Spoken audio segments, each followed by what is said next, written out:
Hello and welcome to all you Leos. Welcome to your monthly horoscope for October 2013. What is happening?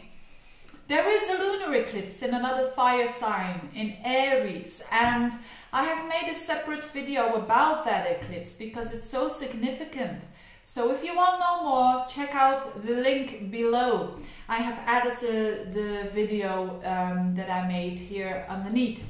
Now, what is the most important thing that's going to happen on a general level for Leos? Well, it starts off with your ruler, which is the sun, that is going to trigger Pluto and Uranus. Now, what's that all about? Pluto and Uranus is about transforming, about making shifts, to liberate ourselves, to become more authentic, to shine better.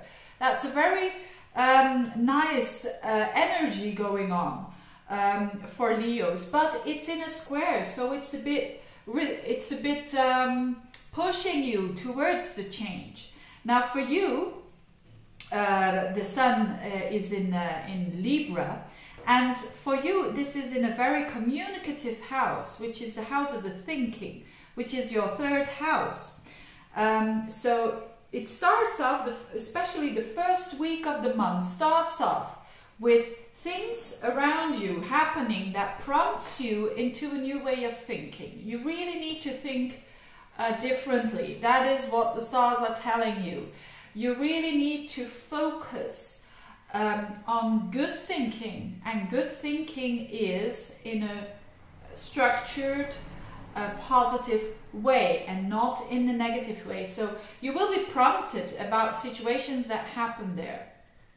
And after that, there comes the lunar eclipse in your ninth house in Aries at 25 degrees.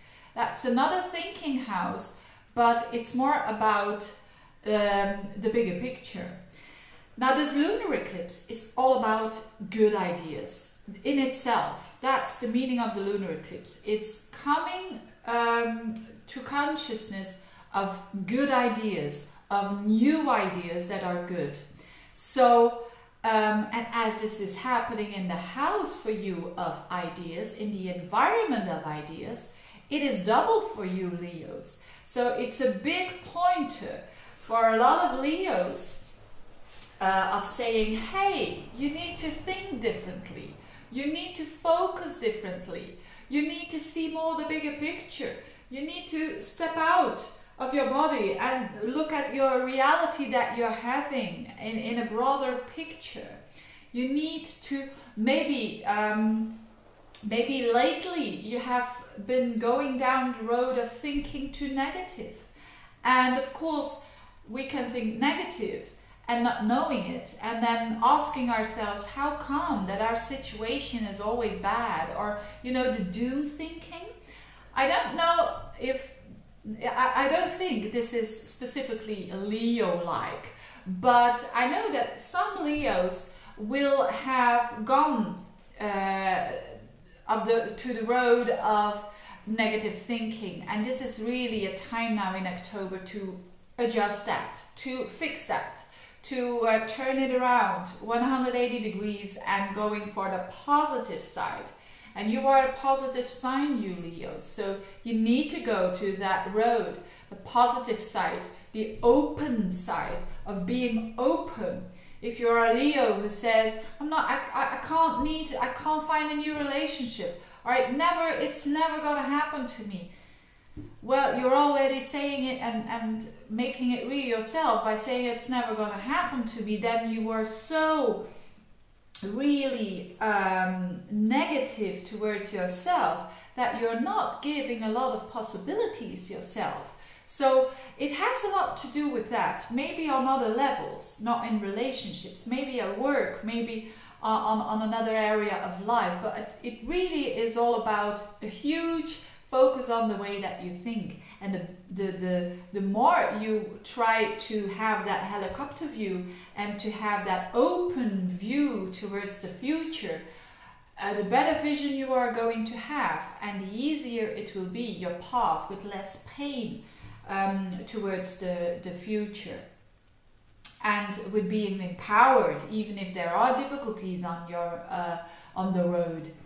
So, and the 22nd of October, there is a Mercury retrograde, which Mercury is again the planet of thinking, and it's going backwards, which shows for all of us a rethinking on some specific area of our life. And for you Leos, it's on the deepest point of your horoscope in Scorpio, which has to do with your roots, which has to do with you, your deepest core, your deepest identity. So you're rethinking about yourself. You're really digging deep, because it's in Scorpio, about yourself, and trying to find, maybe you have shifted your view, or you're going to shift your belief system, and you're going to take action upon that.